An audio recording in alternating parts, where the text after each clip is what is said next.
Maka pujian penyembahan itu penting, itu sangat penting sekali dalam kehidupan kita. Karena memang seperti yang selalu dikatakan bahwa di sorga itu hanya isinya pujian dan penyembahan. Jadi firman Tuhan secara otomatis ketika kita sampai di sorga, setiap apapun yang keluar dari perkataan Allah itu firman Tuhan. Jadi itu saja perkataan segala sesuatu. Jadi sudah tidak akan lagi dengar buka ayat firman Tuhan kejadian atau dalam hal apapun juga itu tidak akan mungkin terjadi di sorga. Jadi semua perkataan Tuhan itu perkataan firman Tuhan. Ya, jadi itu saja. Jadi ketika sudah mungkin tidak lagi bisa berdoa, pujian dan penyembahan itu penting. Jadi ketika Paulus dan Silas dalam penjara, mereka tidak lagi berkhotbah. Mereka hanya memuji Tuhan, menyenangkan hati Tuhan. Karena itu tujuan kita.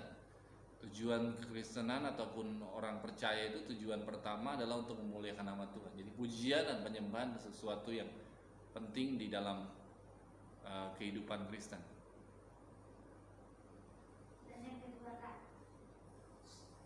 Apakah perbedaan buah roh dan karunia roh? Iya. Buah roh itu yang pertama adalah karunia. Karunia roh itu sesuatu yang diberikan oleh Roh Kudus kepada kita. Jadi orang bisa berbahasa roh ataupun bisa bernubuat itu khusus. Jadi setiap orang tidak punya semua karunia. Jadi ada khusus saja berbahasa roh ataupun bernubuat, terus mengadakan mujizat, 12 karunia itu, ya. Tetapi kalau misalnya buah roh itu hanya satu saja. Buah roh itu bukan disebut buah-buah roh. Jadi itu yang salah ya. Banyak orang berkata bahwa itu buah-buah roh. Padahal itu buah, satu buah saja disebut ya. Jadi satu buah itu tidak bisa kita hanya punya kasih, tidak bisa kita hanya punya damai sejahtera, tapi seluruhnya harus kita miliki. Ya, jadi dari semua itu isi daripada buah roh itu harus kita miliki. Tapi karunia itu hanya mungkin yang Cili dapatkan mungkin hanya bisa bernubuat ataupun juga bisa menyembuhkan, ataupun yang terima buat Pedelina mungkin hanya puji-pujian, bisa memuji terus, ataupun hal-hal yang tertentu saja khusus. Nggak semuanya bisa punya 12 karunia itu. Bu Nomi juga nggak bisa semua punya karunia. Tapi kalau buah roh itu harus dimiliki seluruhnya. Jadi nggak punya hanya saya hanya punya kasih saja, tidak. Semuanya harus penting, dari damai sejahtera semuanya itu harus penting ya. Jadi oleh sebab itu yang paling tinggi dari buah roh itu harus dari kasih.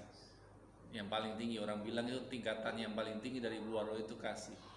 Orang punya harus mengendalikan amarah dulu baru bisa dia punya kasih. Ya, jadi semuanya itu harus dimiliki. Jadi nggak hanya satu-satu. Saya hanya punya kasih saya, tidak. Tapi seluruh buah roh itu penting. Harus dimiliki oleh seorang yang mengaku dirinya sebagai orang Kristen.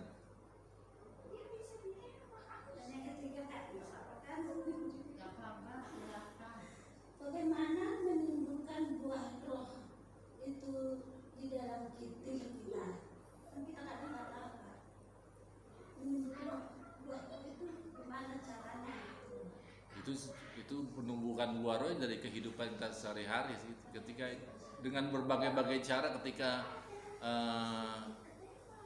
mendapatkan sesuatu, misalnya Tuhan berikan saya kasih, itu dia.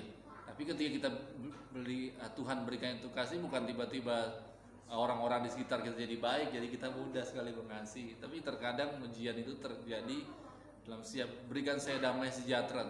Seringkali kehidupan sekitar kita tidak mendatangkan damai sejahtera.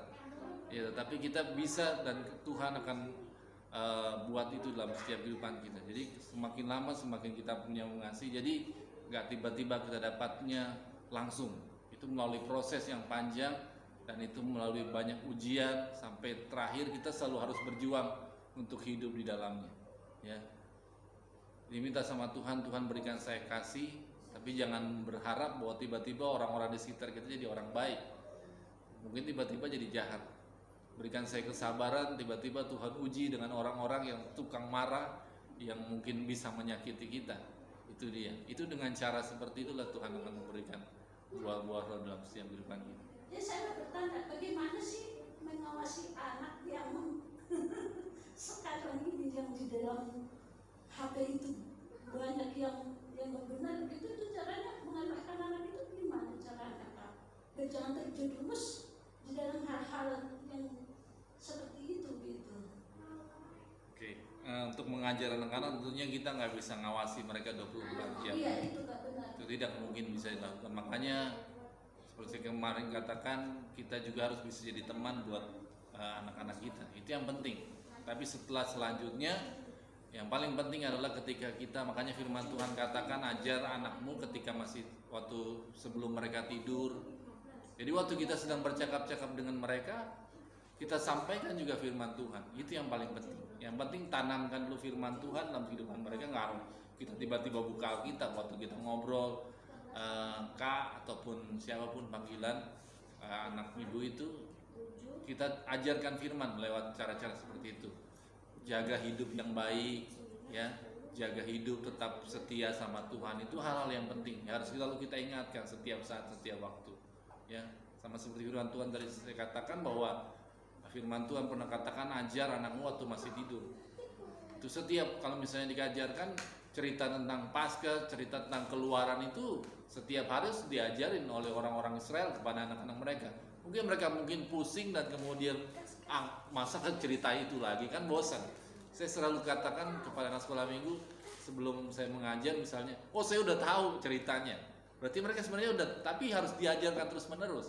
Ajar aja itu setiap hari dan setiap saat. Meskipun mereka bilang saya sudah tahu ceritanya, tapi ajar saja. Itu caranya kita untuk memproteksi anak-anak kita. Nggak bisa kita kemudian kita awasi HP-nya mereka, apa yang mereka mau buka itu terserah. Tapi kan yang salah diajarkan ketika orang mengajarkan pendidikan seks itu diisi dulu otaknya. Itu yang salah. Sebenarnya diisi pertama kali itu untuk semakin peka terhadap hati nurani. Itu yang paling penting.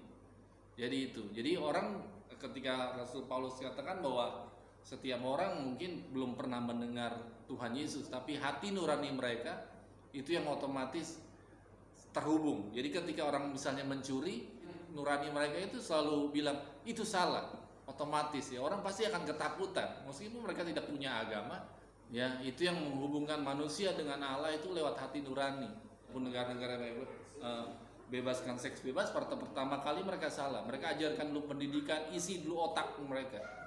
Itu yang pertama kali. Oleh sebab itu ketika manusia jatuh ke dalam dosa, yang pertama dikatakan buah pohon pengetahuan yang baik dan yang jahat. Otaknya dulu yang diisi. Tapi yang pertama kali seharusnya diisi dulu hati nuraninya.